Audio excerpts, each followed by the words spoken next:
today we're going to learn how to write an essay. This could be any length essay. We're going to focus today on a 5-paragraph essay.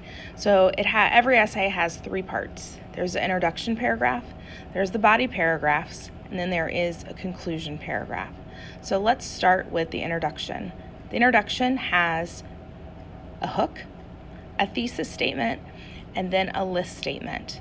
Just 3 sentences, that's all you need in an introduction paragraph. So the hook is either a question or a general statement or even a surprising fact. Thesis answers the prompt that you're given. Basically, it is the topic of your essay plus your own opinion. The list statement is either your 3 main ideas, or it could be your 3 sources, or it could be your 3 reasons. This is what each of your body paragraphs are about. Hook, thesis, list statement. So now that you know how to write the introduction paragraph, we're going to show you an example. You're going to be reading different articles and you'll be writing about them. So I'm going to give you an example from this article about is it okay to re-gift? I'm going to show you my introduction. So we start with the hook, right?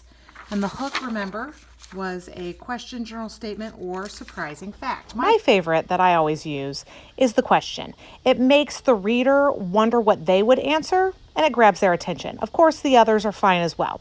So my hook is going to be, have you ever received a gift you didn't particularly care for?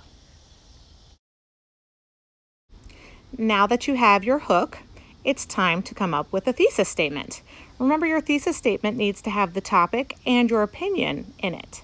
My thesis is going to be, it is okay to re-gift an unwanted present.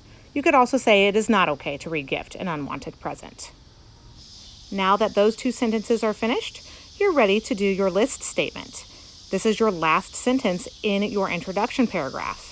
Remember, for your list statement, you should come up with 3 reasons to back up your thesis statement. 3 arguments, 3 examples. You could use 3 sources. I'm going to use 3 arguments. So I am saying my reasons are that it can give new life to an old treasure, it helps out the environment, and it can save you money.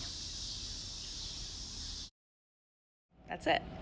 Now, each of your body paragraphs are going to be ordered the same way. You're going to have a topic sentence, then you're going to have a summary of whatever source you're using. Don't assume your reader knows what the source is. Use a quote from that source that supports your topic. Then make sure to explain what that quote means. Don't assume your reader knows what's in your mind. Then add an example from your own personal life. This is going to help bring it into your experience. And finally, you're going to have a conclusion sentence. So how do you figure out your topic sentence? You look at your thesis statement, you add your thesis statement plus the first item on your list. That becomes your topic sentence for the first body paragraph.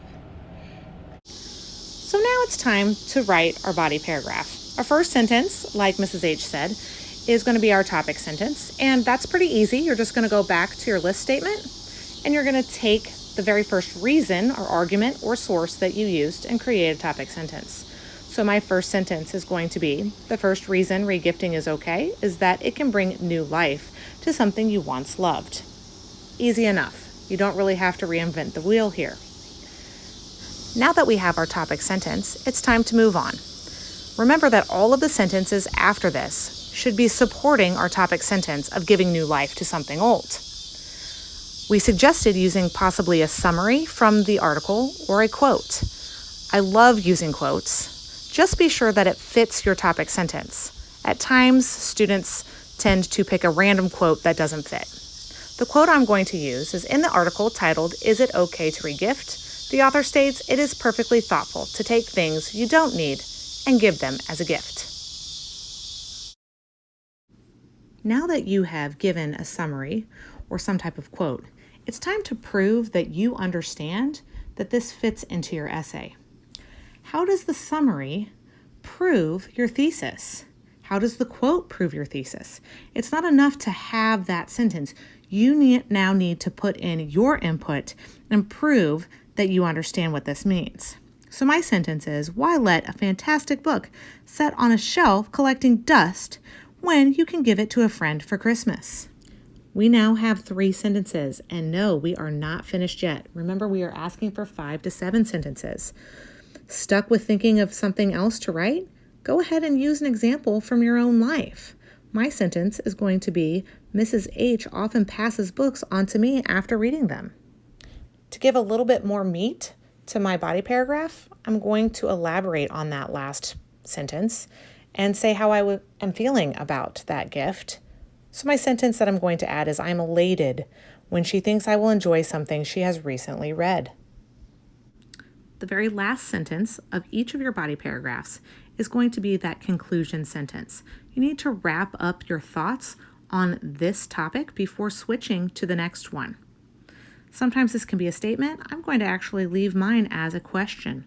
So my last sentence is going to be, who wouldn't be happy with a gift from a friend when they'd know they'd love it? Body paragraph 1 is done. It's time to move on. Go back to that list statement and find your second argument or source. My argument was that regifting helps out the environment. I use yet another quote from the article and then prove that that quote actually does fit my thesis and explains that I understand. Then I move on and give an example from my own life about Mrs. H liking a necklace that I no longer use. Again, I'm going to finish out with the conclusion sentence. At this point, you are more than halfway done. You just have one more body paragraph. Go back, pick up that last argument or source that you listed in your list statement in your introduction paragraph. Do the exact same thing that you have done in the last 2 body paragraphs, remembering to support your thesis, and you are ready to move on to the last paragraph. Now, the conclusion paragraph is again just 3 parts. The first